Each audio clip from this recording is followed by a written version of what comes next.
original. Estamos de vuelta en Tolerancia Cero y está con nosotros el senador Ricardo Lagos Verde. Ricardo, gracias por estar aquí, muy buenas noches. Hola, buenas noches, ¿qué tal? Gusto. Discusión tributaria, presidenciables, política en general. Veamos la siguiente nota y a la vuelta estamos aquí.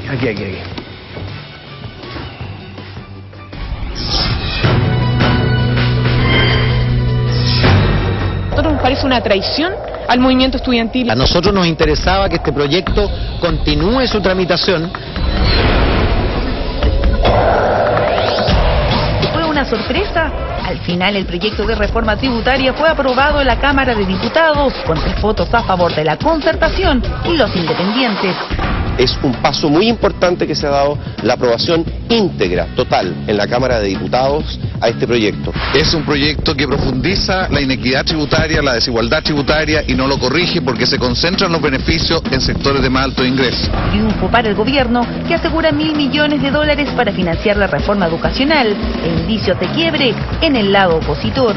Al final cada uno vota lo que quiere votar, lo que le conviene en la personal. Me parece incomprensible que partidos que han estado siempre por promover la discusión tributaria voten en contra para cancelar toda discusión sobre tributos. Esto nos parece vergonzoso, esto nos parece una traición al movimiento estudiantil y al movimiento social. No lo vamos a permitir y creemos que hoy día ellos tienen que hacerse cargo del descontento ciudadano. Pero las recriminaciones parecen servir de poco o nada a estas alturas. El panorama en el Senado no es alentador para las pretensiones del movimiento estudiantil. No es un proyecto que me guste, pero no podría votar en contra de aumentarle al menos 3 puntos el impuesto a la utilidad de las más grandes empresas en Chile. Seguramente va a contar con la aprobación en general acá, con el voto activo nuestro positivo, con el voto de abstención nuestro, pero vamos a darle curso al proyecto y vamos a votar cada disposición en su propio mérito. Oficialismo y oposición de punta en el Congreso, y no solo por la reforma tributaria, sino que en el juego de los presidenciables. La concertación reforzó la ofensiva contra los ministros candidatos y anunció que fiscalizará el uso de recursos públicos. Los ministros de este gobierno no tienen ningún pudor, no tienen ningún decoro para abusar de su condición de ministro, abusar en los temas de agenda. Yo estoy trabajando durante todo mi horario laboral en los temas del Ministerio de las Públicas. Estoy trabajando usando los recursos fiscales solo para beneficio de las tareas del Ministerio. Aunque algunos en el gobierno ya hablan de condicionar la salida de los ministros del gabinete apenas Michelle Bachelet abandone su cargo en la ONU, otros prefieren dilatar el cambio, eso sí, sin dar ventaja a la exmandataria. ¿Cómo vamos a llevar candidato a la presidencia escondido, anónimo? Eso solo lo consigue la izquierda, que logra conducir campañas desde 10.000 kilómetros de distancia. Nosotros no tenemos cargos internacionales tipo refrigerador sociopolítico. Ricardo Lagos Weber, senador PPD. Partimos por lo de la reforma tributaria, que es muy interesante. Me da la impresión que eso es muy interesante porque al final es más de largo plazo y es más potente. Es mucha plata, es la educación, justamente, que es lo que hablábamos en el primer bloque, que es lo que hace rato ya venimos persiguiendo. Sin embargo, en el doble clic, ustedes tienen clarísimas discrepancias. Pero ustedes van a votar, en definitiva, porque tienen esa disyuntiva. ¿Cómo no votarla? ¿Cómo no votarla, decía el senador Rossi, por ejemplo, y no aprovechar los 3 puntos porcentuales más que se le van de tributo a las grandes empresas? Si bien nos gustarían otras cosas también. ¿Esa disyuntiva cómo la van a zanjar? Aquí en la reforma tributaria no puedo partir si no doy un ligero paso atrás de cómo llegamos a la discusión de la reforma tributaria en este país. Les quiero recordar que el año pasado, durante la discusión de la ley de presupuesto, producto de toda la movilización que hubo el año pasado, llegamos a la discusión de la partida de educación. Y se le señaló al gobierno, por parte de la oposición, de que los recursos que estaba proponiendo, que no eran poco en todo caso, $12.000 millones del presupuesto de educación, no iban a ser suficientes para hacerse cargo de las demandas que habían y de los compromisos que el gobierno ya estaba insinuando asumir. Y le planteamos derechamente una reforma tributaria agotada, un ajuste tributario, que era decirle, envío un proyecto inmediato para que el impuesto de las empresas, que era de 20%, como consecuencia del alza que se hizo para recaudar, era transitorio, que iba a bajar a 18,5%, dejarlo en 20%. Y con eso, mientras se discutía una reforma más amplia. El gobierno dijo que no era necesaria la reforma, y nosotros le dijimos que ese presupuesto no era suficiente, y yo creo que con buen criterio, porque uno tiene que aprender en la vida, le dijimos, no lo vamos a acompañar en su presupuesto de educación, no se lo rechazo, usted apruébelo con sus votos, yo no lo obstruyo, pero yo no me hago parte de un presupuesto que sé que no va a alcanzar. A poco andar, recapacitó el presidente de la República, recapacitó el ministro de Hacienda y dijeron, requerimos reforma tributaria. Y se dieron vueltas durante 2 meses al interior del gobierno con el oficialismo respecto a cuál era ese contenido de la reforma. Pararon una reforma tributaria, la anunciaron y durante 3 meses después que la anunciaron se dedicaron a discutir entre ellos. Esto es bien importante. Y recién ahora se logró zanjar esto con una reforma que retira la original, hace una nueva propuesta, el día que la anuncian, esa misma día en la noche la modifica nuevamente para, entiendo, un diputado independiente llegar a un acuerdo con él, no sé cuál fue el acuerdo que llegaron desde el punto de vista con el diputado, y hace una nueva reforma. Y ahora entonces nos llegó a nosotros este tema. Dicho eso, en ese contexto, la pregunta era, esta reforma era en castellano para recaudar, ¿para qué? Para la educación, eso es lo que nos han dicho. Entonces se requiere, ¿qué cosa? Conseguir más recursos, aumentar los ingresos fiscales, ¿para qué? Para financiarlo. ¿Y qué tiene esta reforma? Sin entrar en el detalle. Tiene efectivamente un alza, en el caso de las empresas, como decía el senador Rossi, y que todos queremos entre poco y nada, prefiero poco, ¿ah? Y que queden 20 y no devolver a 17 o 18,5 que está hoy día. Pero tiene simultáneamente, y eso es algo que el gobierno no ha logrado explicar, y que espero que lo aclare mañana, de por qué simultáneamente con aumentar los tributos para llegar recursos para financiar la educación, simultáneamente baja recursos, baja impuestos, que significa una merma de recursos, timbre y estampilla. Hay una rebaja de los tramos más altos de ingresos, que nos afecta a todos los que estamos acá sentados seguramente, ¿ya? Y además hay una rebaja en un crédito tributario. Estoy en quiebra, ¿no?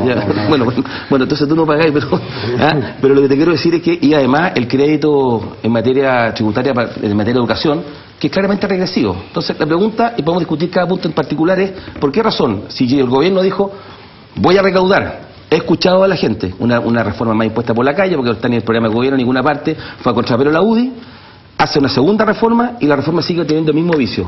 Aumento por una parte y rebajo por la otra. Solo una cosita, que el gobierno cuando en esa discusión presupuestaria, no es que se les ocurrió después hacer una reforma para recaudar plata, dijo, cuando discutía y quería tener los votos de ustedes, y los votos en general decía, vamos a hacer una reforma tributaria una vez que salgamos de esto.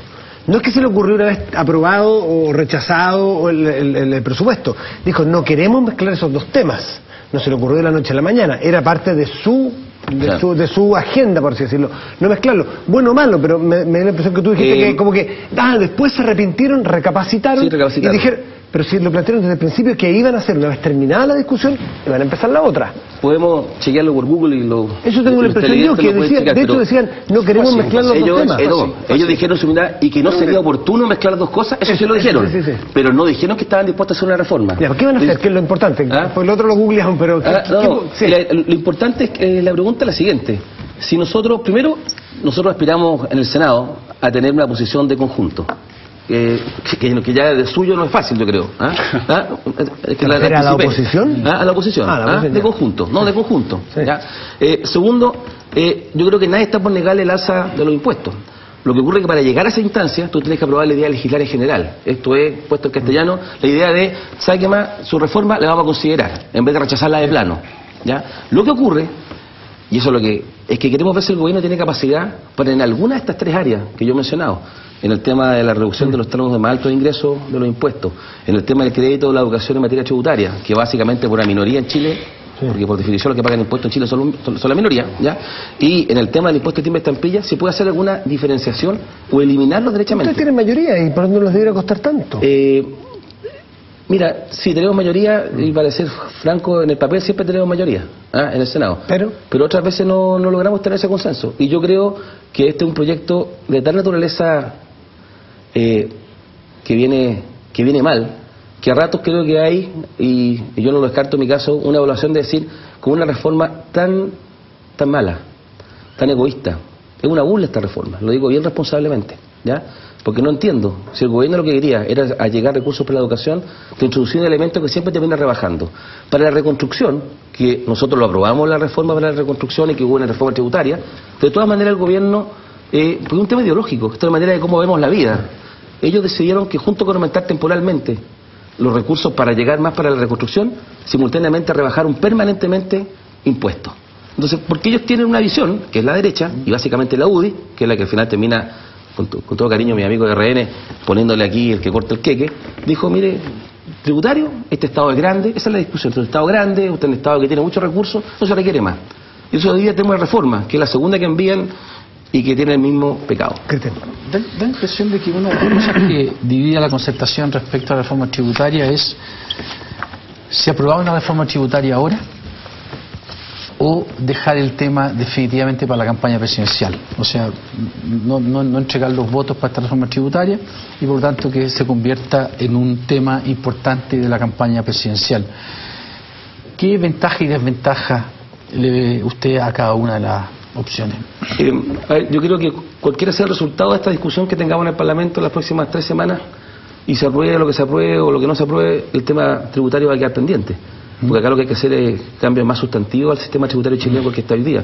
Una sola reforma bastaría para llegar a más de 4.000 millones de dólares, que sería que los impuestos se pagaran sobre las utilidades obtenidas y no solamente las distribuidas como está ocurriendo en Chile desde el año 1984.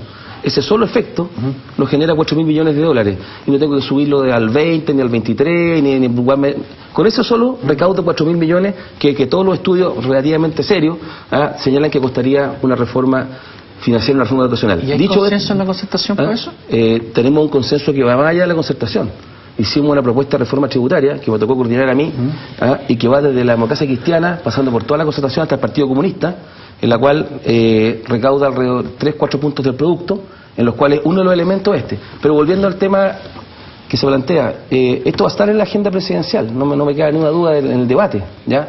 Y no me queda ninguna duda cuando se haga esta discusión, cualquiera sea el resultado de esta, que el candidato a derecha también va a decir que va a tener una propuesta de reforma tributaria.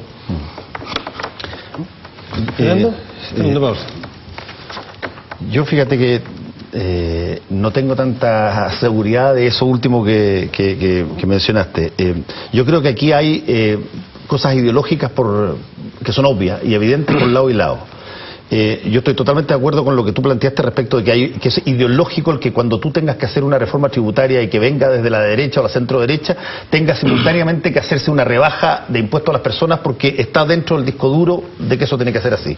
Y siempre todas las reformas tributarias que se han planteado desde ese punto de vista han sido así.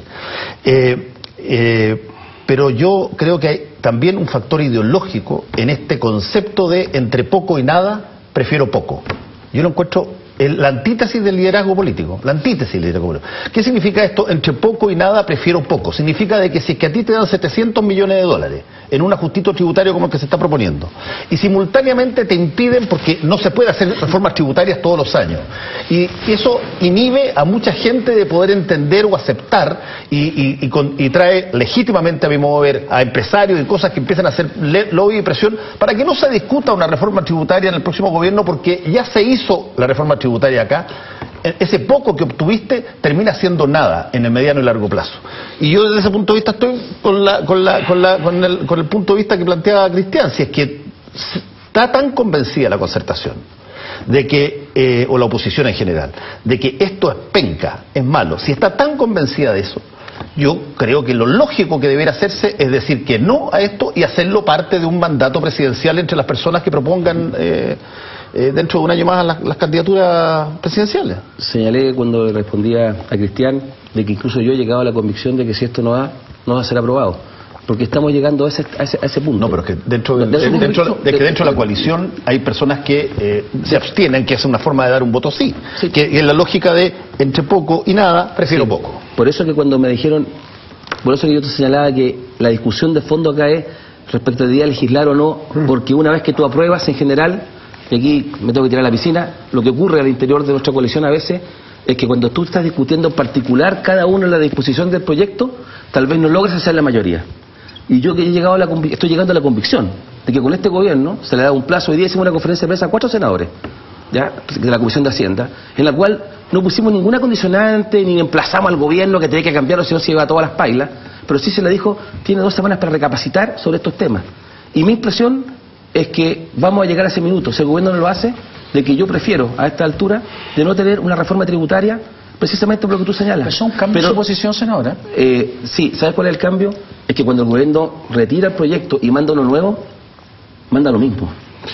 Manda lo mismo. Lo que yo entendido que era su posición, a lo mejor estoy equivocado, era que ya que están pidiendo una reforma tributaria, negar los votos para una, en la antítesis de lo que plantea Fernando, no tiene ningún sentido. O sea, sean 700 millones de dólares, es mejor 700 millones de dólares que nada, y después se puede plantear otra si es el caso. Sí, lo que pasa esa es la posición que yo le escuché, pero no sé si me equivoqué. Yo estoy dispuesto a hacer eso, en la medida que junto, entre poco y nada 700 sí, pero si simultáneamente me está introduciendo 3 disposiciones de reforma tributaria que el gobierno no las reconsideró y que las mantuvo en el segundo proyecto que envió para conciliarse y darle el gusto a la derecha de la UDI, eso yo no lo voy a avalar. Lo que está haciendo en educación es terminar de matar a la educación pública.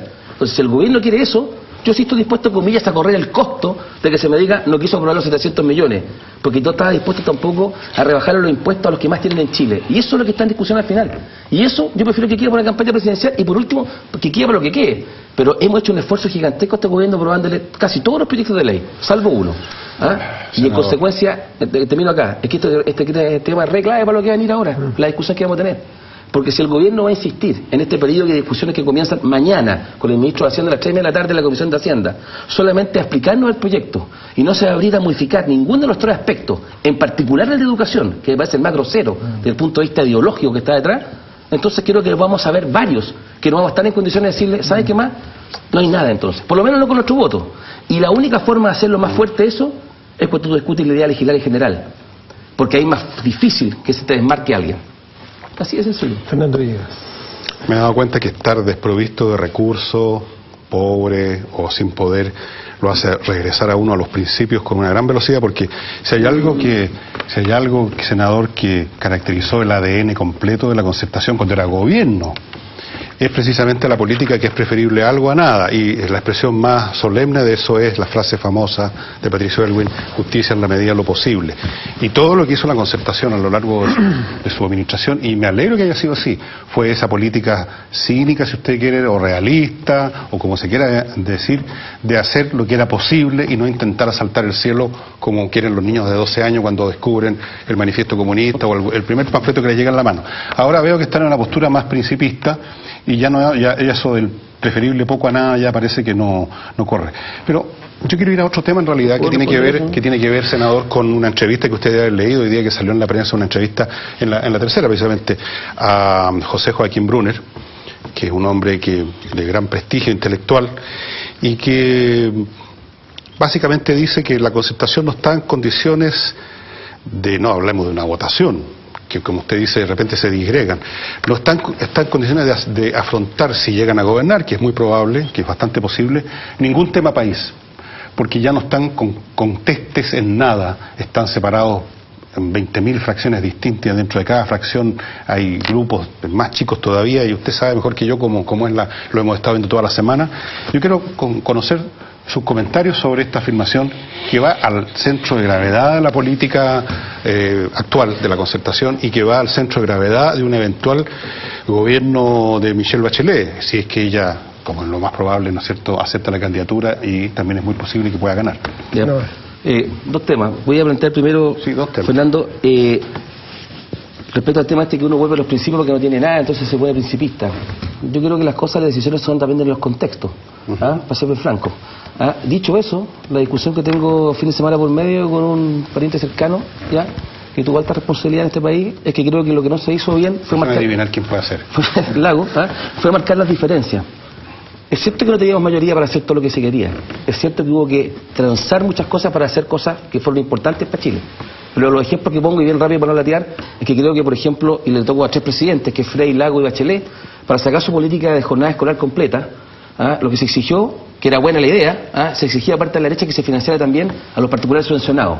¿Por qué? Porque para estar más horas en clase, tú tenías que hacer más escuela, porque los que estaban en la mañana se tenían que quedar más tarde, los que estaban en la tarde a dónde iban, entonces hay que construir más escuelas. Y la derecha dijo, si usted quiere que yo le apruebe eso, me tiene que poner sobre la mesa el financiamiento de los particulares subvencionados. Segundo, el caso de Auge, que el plan Auge nadie lo critica, parece que fue bueno, la gente le gusta, funciona, es una gran política, fue anunciada muy bien, pero simultáneamente se trató, pero fracasó, de tener un fondo solidario de la ISAPRE. Y la derecha dijo, miren amigos, si usted quiere Auge, olvídese del fondo solidario, se queda sin nada. Y ante eso, mejor el Auge que nada. Y claramente el auge se dio muy útil. Y en el caso de la presidenta Bachelet, para darle también a todo un poquito, o pegarle a todo un poquito, se aprobó la pensión básica solidaria y simultáneamente la presidenta planteó, en el anterior gobierno se planteó una discusión respecto a, y podemos, ya que estamos hablando de tema de previsión, modificar la forma en que operar la AFP, y la respuesta fue, si usted me toca la AFP, se queda sin pensión básica solidaria. ¿Cuál es mi crítica? Y para que entender el tema, que no es un tema de que me conviene ahora, que yo creo que políticamente... No es personal, no, nada personal. No, eso es el padrino, sí, esa gracia. Por eso Vito, ya. Entonces, lo que te quería decir es que lo que hay ahí, lo que hubo, una capacidad de marcar una diferencia. Tal vez teníamos que tener el auge, yo no me hubiera molestado y no se enojar mi viejo decir, mire, aquí tengo el auge que es fantástico, pero yo quería ponerle el Fondo Solidario de Salud de la ISAPRE y no pude porque no tenía el binominal. Ya, lo que quiero decirte es que no marcamos la diferencia y creo que eso, que tiene que ver con los principios, es lo que cuando tú llegas hoy día y hay un cambio de gobierno y la gente joven, los estudiantes o otros te dicen, bueno, eso será lo mismo, porque usted ha aprobado una política que era fantástica, pero no explicitaba qué es lo que le faltó a esa política. ¿Me explico? El auge era el acuerdo de todos nosotros, porque lo aprobó toda la clase política.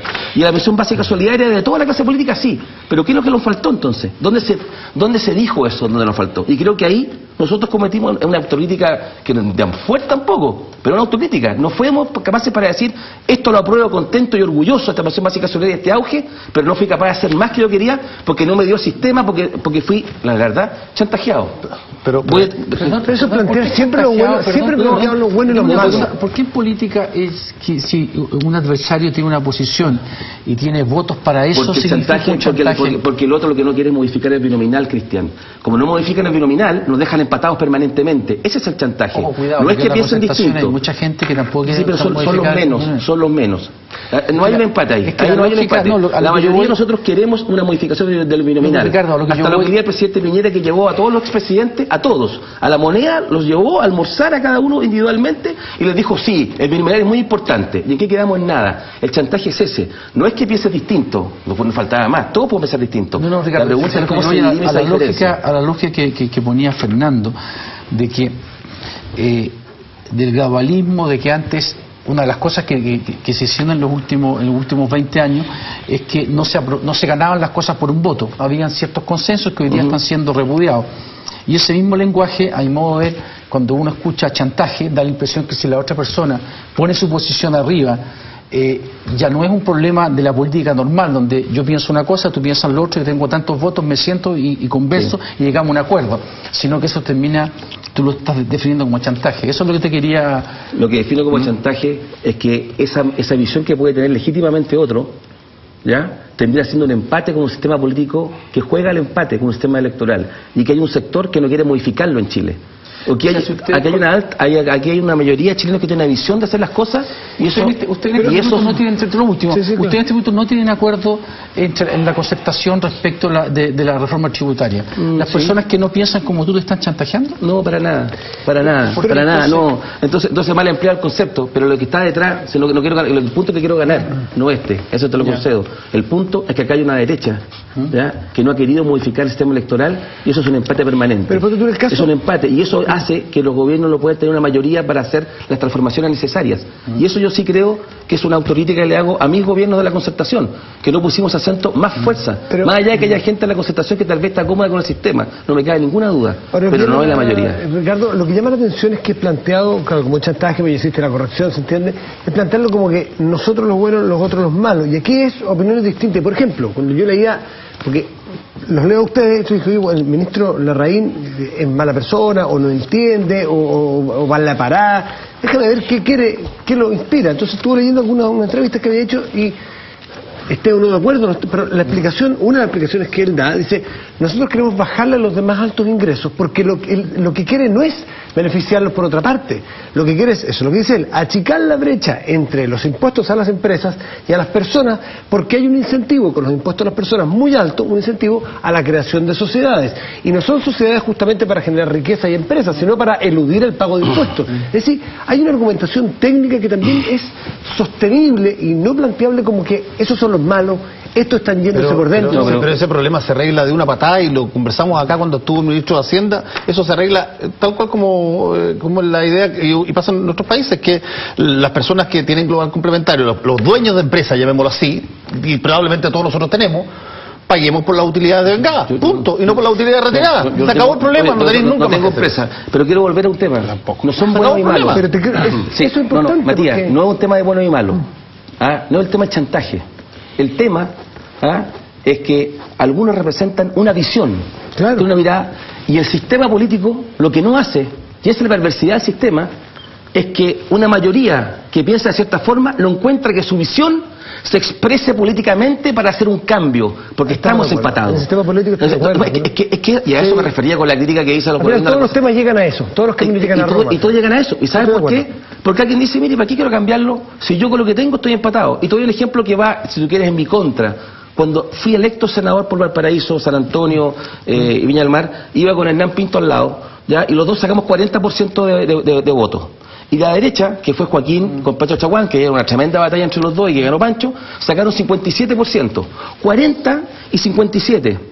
Bueno, como le dije a Pancho el día que asumimos como senadores, te quiero decir que tu 57 se reduce a igual que el mío, 1 y 1. Eso no es sano en una democracia. Entonces hay chilenos que quieren cambios más sustantivos en algunas áreas y uno tiene el derecho a decir si los puede interpretar o no. Alguien dirá, usted no lo haga, va a ser otro que lo interprete, pero cualquiera que sea, si hay mayoría de esa visión, con el sistema actual hay un empate. Y los gobiernos tienen entonces a terminar haciendo lo que buenamente puedan. Entre poco y nada, poco. Pero creo que entre poco y nada hay que al mismo tiempo decir, yo quería más, pero este sistema perverso me impidió mi hacerlo. ¿Puedo decir una cosa que planteó Fernando? Fernando planteó la frase de Elwin. Para criticar la lógica del principismo. La frase de Elwin hay que recordarla. Don Patricio Elwin dijo esa frase después de que salió el gobierno, no la dijo durante su gobierno. Y se está refiriendo a la justicia. No estamos refiriéndonos a platas que eventualmente son todos los años verificables o todos los años eventualmente pueden ser. A mí lo que me impresiona es que el principio se aplique a una situación que perfectamente se puede revisar y se puede ver en un tiempo más cuando se toque, a mi modo de ver, en forma lógica, como pasa en montones de países que a veces tienen que resolver las situaciones que son muy álgidas. En el caso de Chile no está la posibilidad de hacer un plebiscito constitucionalmente porque no existe. Lo más cercano que existe es que el candidato de un partido o de las coaliciones plantee en este caso particular cuál es su visión de lo que haría respecto de, por ejemplo, el problema de reforma tributaria. Y la gente vote y le entregue un mandato claro, sólido, absolutamente transparente respecto a lo que puede hacer. Y tiene que ver con platas, no tiene que ver con la cosa de justicia que se necesita hacer. Haya o no haya. Porque además en el tema de plata, con todo cariño, hay cosas que, a ver, uno puede decir la medida de lo posible en el tema de derechos humanos, justicia. Don Patricio Elwin creo que tuvo un ejercicio de enlace y un boinazo entre medio. O sea, militar en la era realmente la medida de lo posible. Ahora, pero en otro plano, en el tema económico, para darte, no sé si es la razón o para ponerlo en perspectiva, el Chile del principio de los 90 no es el Chile de hoy día en términos de ingreso per cápita. Ni de hecho el Chile de hoy día, no siquiera el Chile que tenía Lago el año 2004, con un ingreso per cápita de $7.000, $8.000, hoy día tenés $15.000. O sea, la medida de lo posible hoy día cambia sustantivamente. Ahora, y eso yo tengo la sensación de que es imposible con este sistema. Nos quedan 2 minutitos, muchachos. Yo quería responder una cosa a mayoría. Nos quedan 2 minutos. Todo sistema político finalmente. Enrique, te va a contestar algo que todavía no te alcanza a contestar. No, es que a propósito de lo que dijo José Joaquín Brunner, que tú me hiciste la pregunta, que cómo hacer la concertación. Primero yo espero que la concertación sea más que la concertación y cambie el referente, no de nombre, que sea algo más amplio. Y solamente, chicos, toda esta disgregación, ¿sabes tú cómo se resuelve? Con una elección de un liderazgo presidencial, ¿ya? Y ese liderazgo lo vamos a tener. Y eso nos va a permitir aglutinar y va a tener que tomar decisiones bien gruesas. No me imagino un próximo gobierno de la oposición, no sé si es la concertación propiamente tal, de la oposición, que venga simplemente, lo digo, yo no voy a estar para eso, administrar. Y eso va a seguir una tensión, no me cabe ni una duda, va a haber una tensión. En este programa de gobierno va a haber una tensión gigantesca, pero se está trabajando para eso. Van a generar una expectativa gigantesca también. Ya está la expectativa. Te quería preguntar sobre una cosa, si tú estás de acuerdo con Camila Vallejo de que el actual Parlamento es inservible. Yo creo que el actual Parlamento, es una frase bien brutal esa, pero mirado de afuera a rato yo creo que los parlamentarios no damos la mejor imagen. Pero desde el punto de vista de la gente política, la pregunta es otra, ¿es inservible o no? No es inservible el Parlamento chileno. O sea, yo creo que fuera mejor, yo creo que fuera más proporcional. Me gustaría que hubieran más personas en el Parlamento distintas a las que hay hoy día, con un sistema de partidos políticos y binominal que permitiera un reciclaje mayor. Todo eso se lo concedo inmediatamente. Y por eso estoy contento con la inscripción automática. Porque creo que con esto va a haber un recambio más fuerte Hay lugares donde los nuevos ¿De acuerdo con la inscripción automática y el voto voluntario? Sí, yo lo apoyé el voto voluntario. Entiendo todas las disquisiciones sobre el tema del voto voluntario y obligatorio, etcétera, pero yo me la jugué por eso, lo voy a seguir defendiendo, creo que eso es lo que hay que hacer y ahora hay que prodigarlo al máximo, entendiendo que la gente de las familias más acomodadas tiene más conciencia política, como diría Carlos Marx, y que van a votar seguramente con más entusiasmo que lo que hace la gente con menos preparación y que además encuentre que la política no hace una diferencia. No sé si corta, simplemente buena. Es que tenemos buena, un minuto, entonces date 30 segundos para que corta y larga, buena. Te iba a preguntar sobre, a propósito de las entrevistas que leí hoy día, hay una también de Eugenio Tironi que hizo una especie de... son de ayer, pero está bien. Da lo mismo, yo la leí hoy día, da lo mismo cuando fue. No vive en el tiempo, Fernando. No, yo vivo en otra dimensión, vivo la idea. Bueno, me quitaron tiempo con todos estos comentarios. No importa, te quedan 22. Eugenio Tironi hizo una especie de confesión a los San Agustín, es una cosa muy espiritual, muy a fondo y muy franca, claro, guardo la distancia entre San Agustín y Tironi, pero una cosa así muy de fondo, cuenta su transformación. Él vio la luz hacía mucho tiempo con los Chicago y él es un capitalista reformista, dice. Yo me imagino que hay un montón de gente más que está en ese cuento, pero que tienen menos franqueza o menos pluma que Eugenio para decirlo. Y me gustaría conocer tu opinión sobre ese mundo de gente que son mucho más que Eugenio Tironi o que algunos otros personajes que él mismo menciona y que abundan, pululan, diría yo, incluso en medios empresariales y en otras partes, se deslizan como peces por todos lados.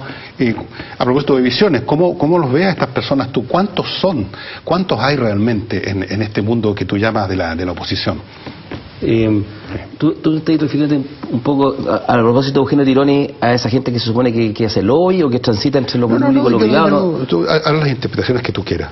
La gente que adoptó el modelo actual como claro, pero tú leíste la entrevista. Sí. Ya, pues estoy pensando cuánta gente hay así que realmente en el fondo su corazón hacía mucho tiempo que creían que era mucho más eficiente la economía de mercado, todo el devocionario de los Chicago Boys y que sin embargo por todos esos mismos años estaban operando dentro de la concertación por razones políticas, obviamente.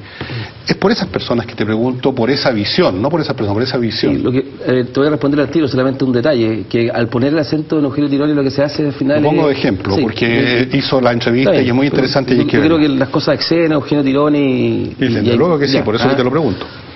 Yo creo que lo que hay es que como la entrevista de Tironi es re entretenida, porque parte él dice desde el comienzo, o sea, dice de los 80 que él llegó a una convicción. Sí. Yo no sé si de los 80 había una convicción como la forma de la fuerza que él lo dice. Había una tentación. Porque pueden haber más personas que él, sí. La pregunta es si marcaron tendencias, si hicieron una influencia decisiva. Es lo que quiero entender tu pregunta. A mí que me importa que hayan 4 personas. La pregunta es si los Eugenio Tironi habían marcado de determinada manera el momento político que dio la concertación. Y yo creo que lo pueden haber marcado, efectivamente. La concertación escribió la economía de mercado. Sí, lo han marcado. Pero yo no, pero de ahí a decir que el tema es la economía de mercado, no es el tema de la economía de mercado, es el tema del Estado. La economía de mercado va a seguir funcionando. La pregunta es si hay algo que te va a equiparar la cancha. Yo no estoy por destruir la economía de mercado. Lo que quiero es darle oportunidad a la gente. Senador Ricardo Lagos, quiero oportunidad para la gente. Muchísimas gracias por estar aquí esta noche en Tolerancia Cero. Los lagos de la cannabis. ¿Quería un pitito? A la vuelta estará con nosotros Leonardo Moreno, defensor público. El caso Petronello, aquí en la mesa de Tolerancia Cero.